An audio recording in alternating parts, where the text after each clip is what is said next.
Welcome to subscribers of target 100 mathematics. हाँ जी, 10th class.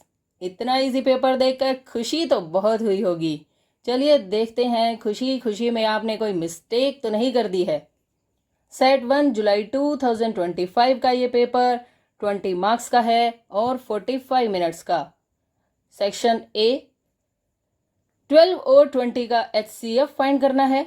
बताइए 12 को आप क्या लिख सकते हैं? 4 3 ज़ा 12 और 4 को लिखा जा सकता है 2 का स्क्वायर।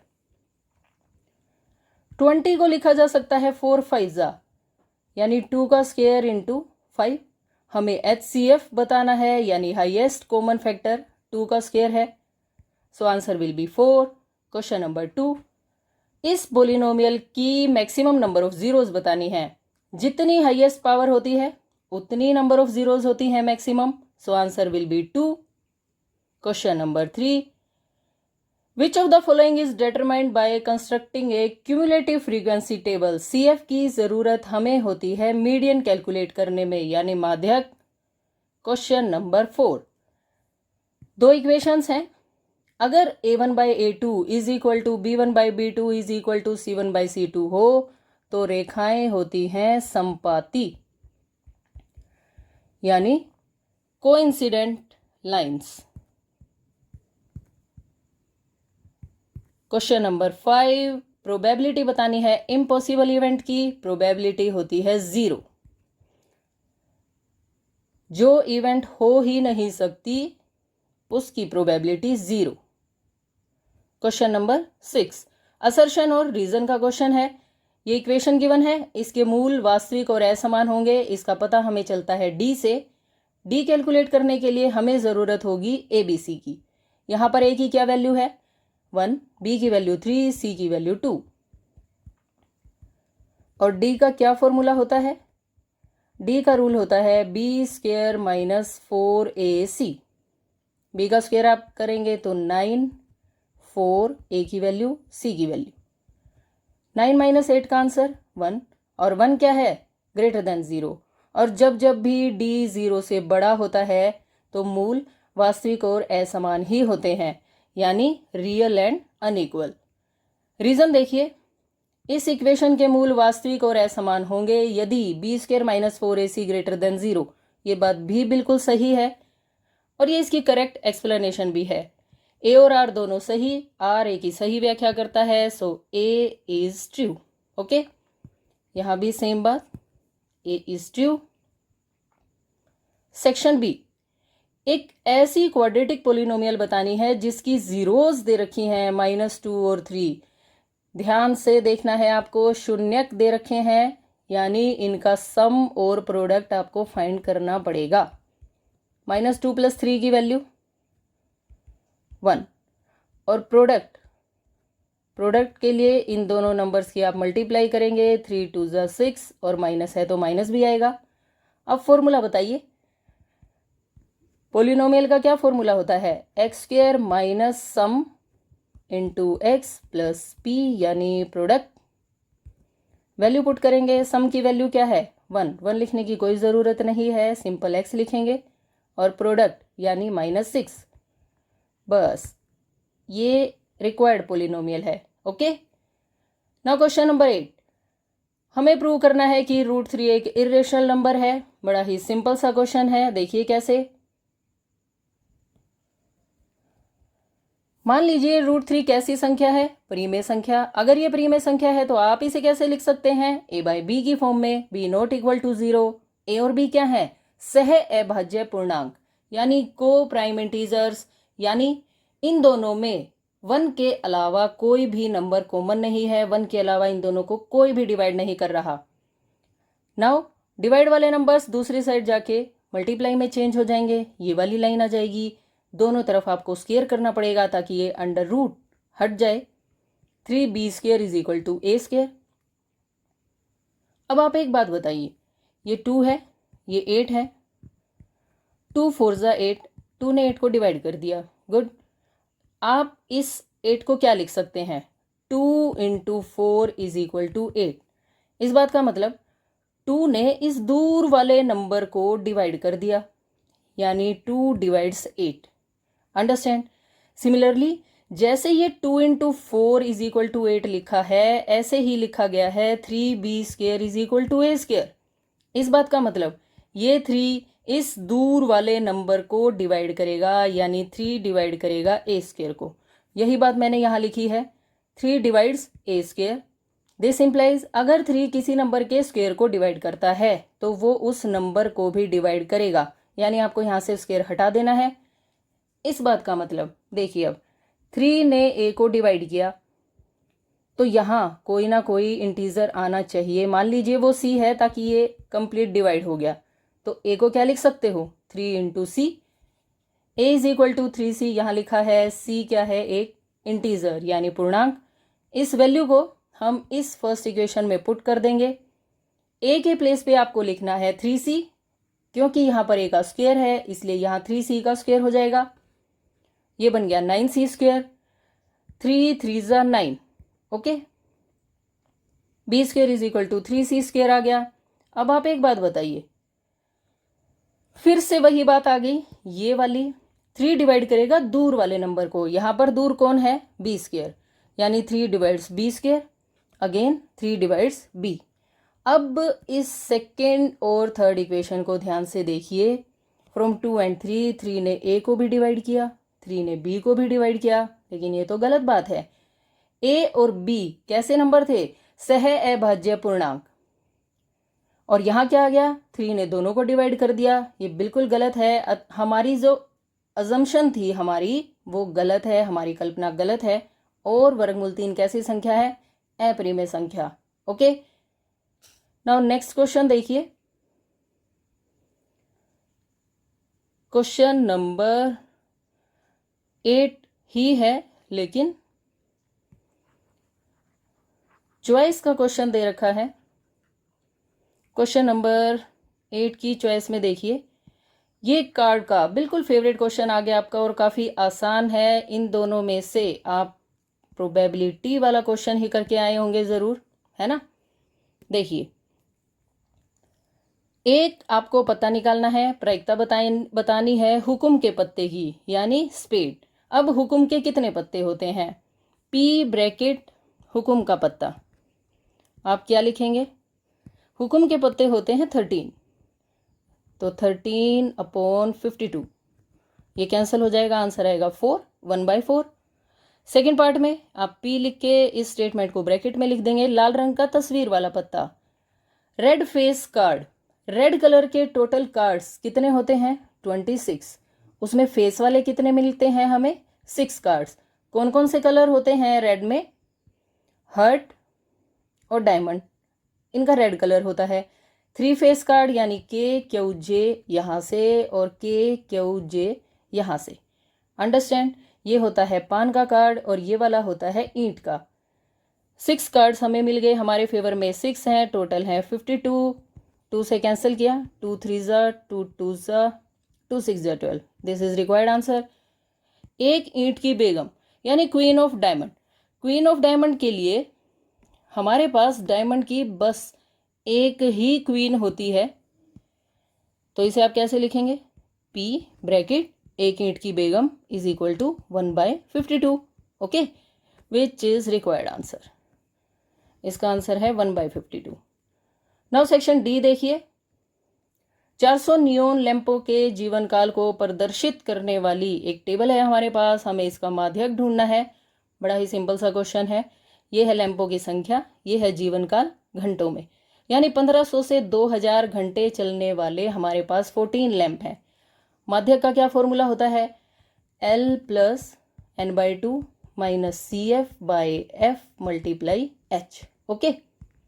L होती है लोअर लिमिट, n होता है इन सभी नंबर्स का सम, यहाँ जो भी वैल्यू आएगी वो n होगा, फिर हम उसका हाफ करेंगे, उससे हमें काम की लाइन पता चलेगी, जिससे हमें CF, F और L पता चलेंगे। H क्या होता है, H होता है इनका डिफरेंस, ओके। इन सभी में 500 का डिफरेंस है, तो H की वैल्यू है 500। देखिए कैसे करेंगे हम ये क्वेश्चन। ये हमारे पास टेबल है, द फॉलोइंग टेबल गिव्स, देखिए यहाँ पर सबसे पहले हमें लिखना होगा CF।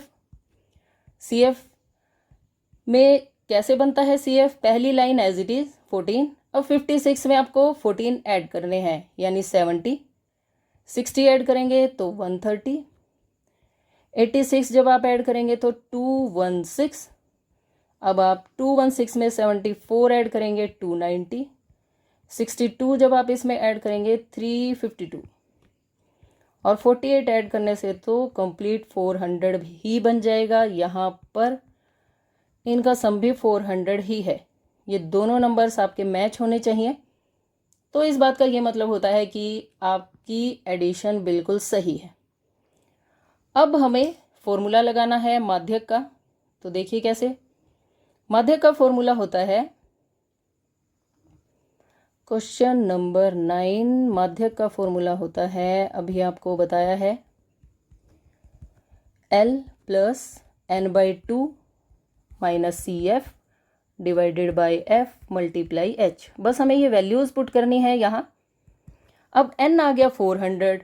400 का हाफ कितना होगा 200 और 200 वाली लाइन कौन सी बनेगी काम की, ये जो जिसमें CF 200 से जस्ट अबव हो, थोड़ा सा बड़ा, ये आ गया 216। अंडरस्टैंड। अब हमारे पास L की वैल्यू, L होती है लोअर लिमिट, यानी L की वैल्यू है 3000। ये वैल्यूज आपको लिखनी चाहिए। Here L is equal to 3000, N की वैल्यू 400 आई हुई है। CF क्या होगा, CF होता है जो काम की लाइन है उससे ऊपर वाला नंबर CF की लाइन में, यानी 130, और F तो उसी लाइन में होता है यानी 86, और H तो 500 है। बस ये वैल्यूज आपको पुट करनी है। तो देखिए कैसे बनेगा, 3000 प्लस n/2, n का हाफ 400 का हाफ 200 माइनस CF यानी 130 डिवाइडेड बाय F यानी 86 और मल्टीप्लाई बाय 500। सिंपल सी कैलकुलेशन है ये। 200 minus 130 is equal to 70 by 86 multiply 500। 2 से हम इसे कैंसिल करेंगे, 35 को जब आप 5 से मल्टीप्लाई करेंगे तो ये कुछ बन जाएगा 17500। Okay, divided by 43। अब आप बस इसे कैलकुलेट कर लाइए। 3000 प्लस 43 से जब आप इसे डिवाइड करेंगे तो हमारे पास बनेगा 406.976। 2 डेसिमल तक भी आप ले सकते हैं। दोनों को ऐड करने से 3406.976 आवर्स, क्योंकि आपसे लाइफ टाइम पूछा गया है और यहाँ पर लाइफ टाइम आवर्स में है, इसलिए ये इसकी यूनिट लग गई। ये माध्यक आ गया विच इज़ रिक्वायर्ड आंसर। काफ़ी इजी क्वेश्चन था ना। ये देखिए नेक्स्ट क्वेश्चन। चॉइस में हमारे पास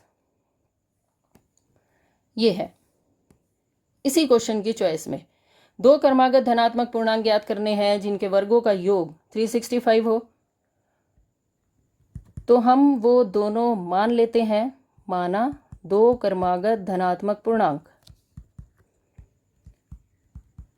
जब भी इस तरह से आपको क्रमागत का मतलब होता है कंटिन्यूअस, जब भी इस तरह से आपको 2 नंबर्स मानने पड़ जाएं तो एक नंबर माना जाता है x और दूसरा x + 1। क्रमागत का मतलब जो लगातार आ रहे हैं, इनके वर्गों का योग 80 अकॉर्डिंग टू क्वेश्चन इन दोनों का स्क्वायर कीजिए। x² x + 1 का square is equal to 365। a + b का होल स्क्वायर का क्या फॉर्मूला होता है, a² + b² + 2ab। 365 left side आकर माइनस में चेंज हो जाएगा। सिंप्लीफाई करेंगे तो ये बन गया 2x² + 2x - 364 प्लस का 1 और माइनस का 365। ओके, यहाँ से हम 2 को भी कॉमन लिख लेते हैं।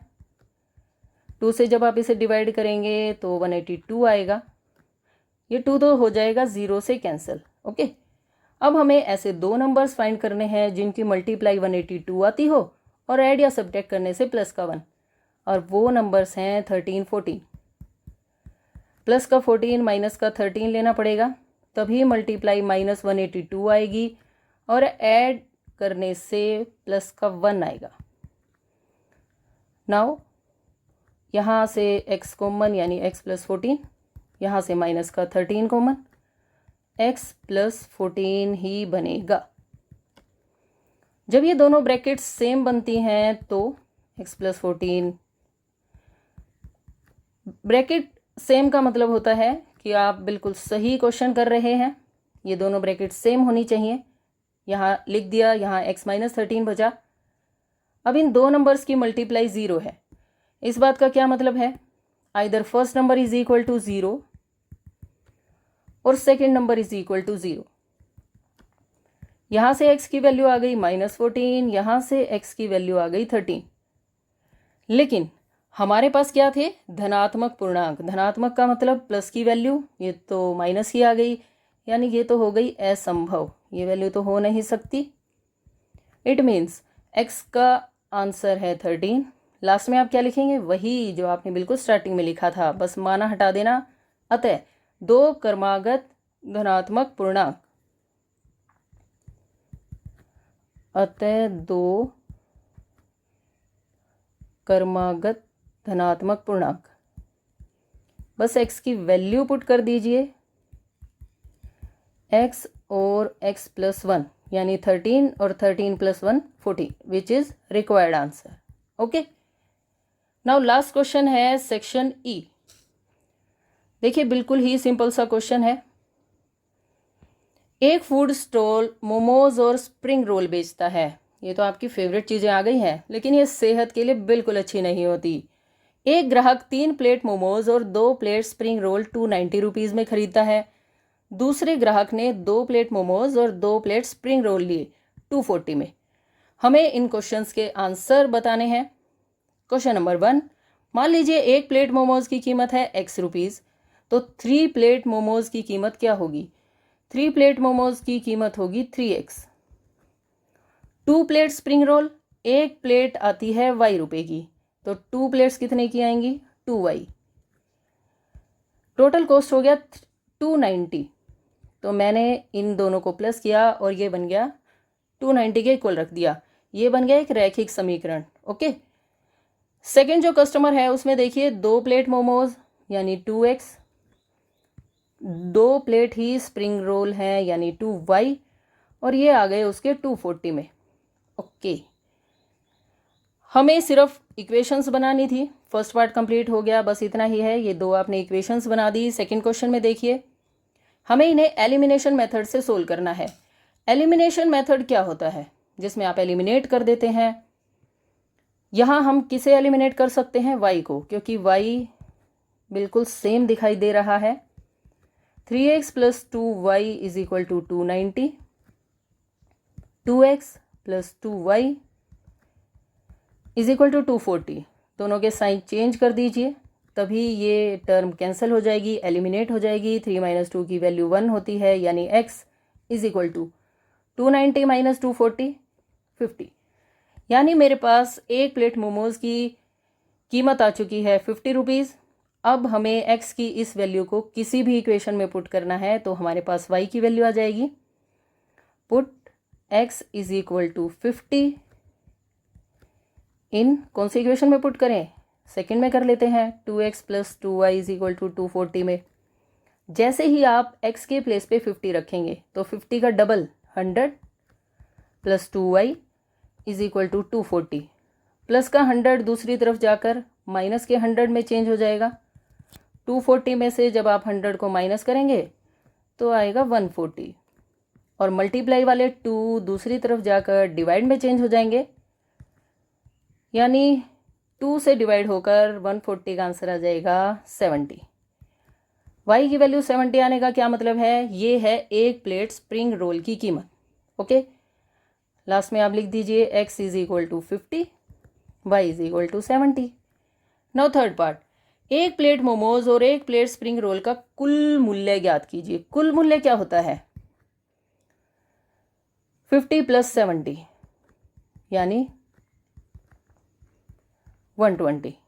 अंडरस्टैंड? और इसी के साथ ये पेपर आपने कंप्लीट सोल्व कर लिया है।